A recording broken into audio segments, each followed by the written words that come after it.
अगर आप घर खरीदने की जो है सोच रहे हैं या रियल एस्टेट सेक्टर पर नज़र रखते हैं तो बजट 2026 आपके लिए अहम साबित हो सकता है। इस बार डेवलपर्स से लेकर जो है आम घर खरीदार ये चाहते हैं कि बजट ऐसा रोड मैप दे जिससे घर खरीदना आसान हो जाए और रियल एस्टेट को जो है लंबी अवधि की जो है स्टेबिलिटी यानी स्थिरता मिले। प्रवीण सर, इस बजट को लेकर जो है डेवलपर से लेकर घर खरीदारों तक हर कोई ये चाह रहा है कि बजट 2026 में जीएसटी से राहत प्रदान की जाए ताकि लोगों के लिए जो है घर खरीदना जो है किफ़ायती हो सके। इस समय जो रियल एस्टेट सेक्टर के जो आवासीय प्रोजेक्ट्स हैं उन पर 5% या 12% जीएसटी लगता है, जबकि अफोर्डेबल हाउसिंग यानी जो 45 लाख तक का बात है जो उसमें 1% के आसपास का जो है जीएसटी लगता है। सर, हम आपसे इन आंकड़ों पर बात नहीं करेंगे सर, ओवरऑल पिक्चर पर बात करेंगे क्योंकि प्री बजट मीटिंग और कंसल्टेशंस का दौर चल रहा है, तो उसमें एक बहुत अहम सेक्टर होता है रियल एस्टेट सेक्टर। जीएसटी बचत महोत्सव में हम लोगों ने देखा था कि सीमेंट को लेकर सरकार बहुत ही सजग होती हुई दिखी।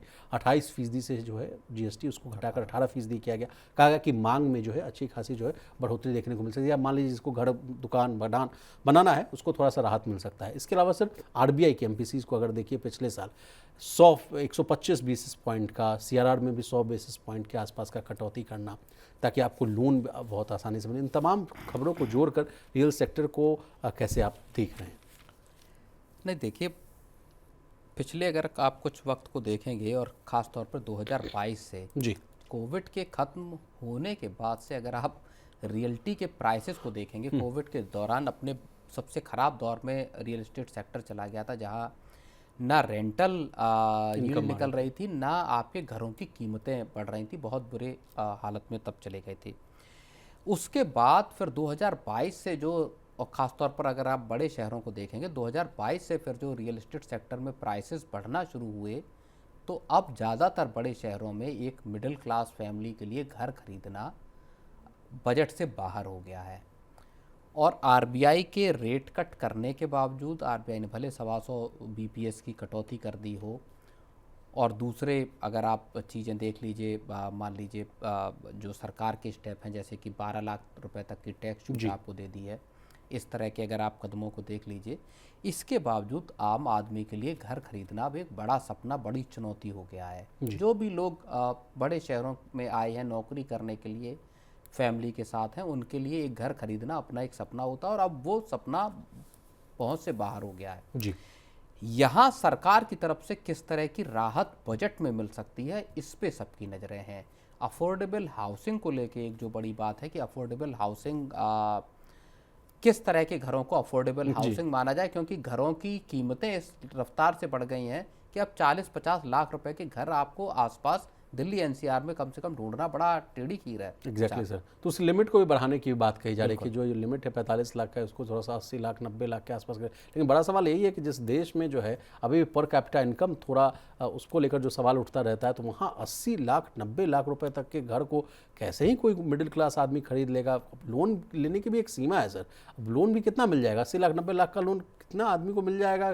किसकी सैलरी, ये भी एक बहुत बड़ा सवाल है। बिल्कुल, अगर आप 70-80 लाख का लोन लेते हैं तो उसके हिसाब से आप उसकी ईएमआई को भी कैलकुलेट कीजिए कि कितनी ईएमआई वो बैठने वाली है आपकी जेब पर। जी, तो एक बड़ा मसला वो है, लोगों की कमाई उस हिसाब से बढ़ी नहीं, अगर आप वेज ग्रोथ है नहीं, और एआई और दूसरे जो डिसरप्शंस हैं, अनसर्टेनिटीज़ हैं, उसकी वजह से लोगों की नौकरियों पर भी खतरा यहाँ पे हमको आता हुआ दिखाई दे रहा। बहुत बड़े पैमाने पर छटनियाँ भी जो है हुई हैं।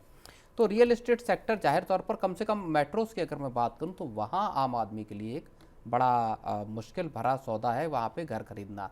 तो यहाँ गवर्नमेंट का इंटरवेंशन जरूरी है। दूसरी बात, एक डेवलपर्स के अगर लिहाज से आप सोचें, तो एक तो कंस्ट्रक्शन की कॉस्ट भी पिछले कुछ अगर आप देखेंगे 5-6 साल में बहुत तेज़ी से बढ़ी है, चाहे स्टील हो, चाहे सीमेंट या बाकी के जो वो हों आइटम हो। दूसरा, लेबर कॉस्ट जो है वो बढ़ी है, और तीसरी जो सबसे ज़्यादा कीमत बढ़ी है वो है लैंड की कॉस्ट। जिस लैंड पे आप बिल्डिंग को डेवलप कर रहे हैं, वहाँ पे उस ज़मीन की कीमत बहुत बढ़ी है। और एक जो कंप्लायंस का बर्डन है, रेरा आया है, उसने राहत दी है, लेकिन रेरा की वजह से कंप्लायंस का बर्डन बिल्डर्स पर बढ़ा है।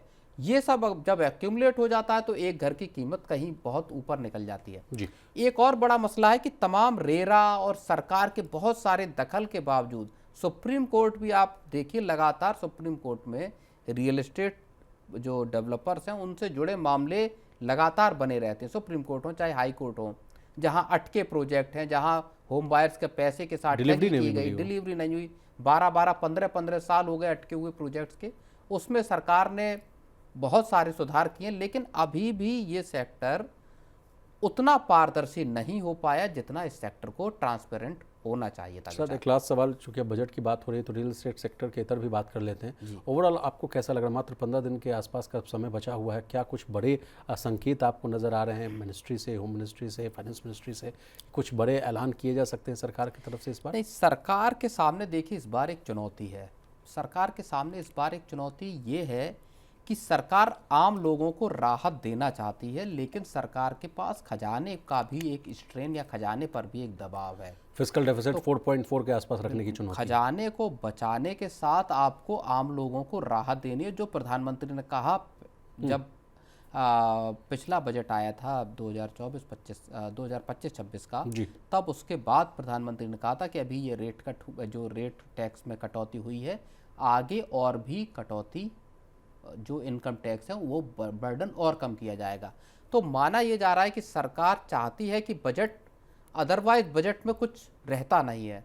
अगर आप क्लास के लिए अगर हाँ, क्योंकि पहले बाकी जो वैट वगैरह इस तरह की जो ड्यूटीज़ थी उसमें सरकार फेरबदल करती थी, तो एक एक आइटम के हिसाब से पता चलता था कि साहब टीवी महंगी हो जाएगी, फ्रिज सस्ता हो जाएगा, टूथब्रश महंगा हो जाएगा, टूथपेस्ट सस्ता हो जाएगा, इस तरह की चीज़ें आती थी, वो लिस्ट छपती थी, तो लोगों को उसमें एक एक्साइटमेंट होता था। उसके बाद से जब से जीएसटी आ गया और जीएसटी काउंसिल के जरिए जब उसके फैसले होने लगे, तो वो बजट के बाहर की चीज़ हो गई। बजट फिर एकदम से फीका सा इवेंट हो गया।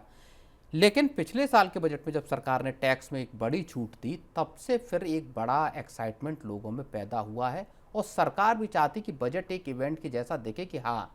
और दूसरी एक और बड़ी बात है कि इसी साल पश्चिम बंगाल में चुनाव होने, तमिलनाडु में चुनाव होने, 2 बड़े राज्यों के चुनाव हैं। सरकार इन चुनावों को देखते हुए क्या आम आदमी की जेब में कुछ पैसे डालने की कोशिश कर सकती है? ये हो सकता है, लेकिन खजाने को बचाना भी सरकार का, क्योंकि खर्चे भी सरकार के पास बहुत लंबे चौड़े हैं विशाल।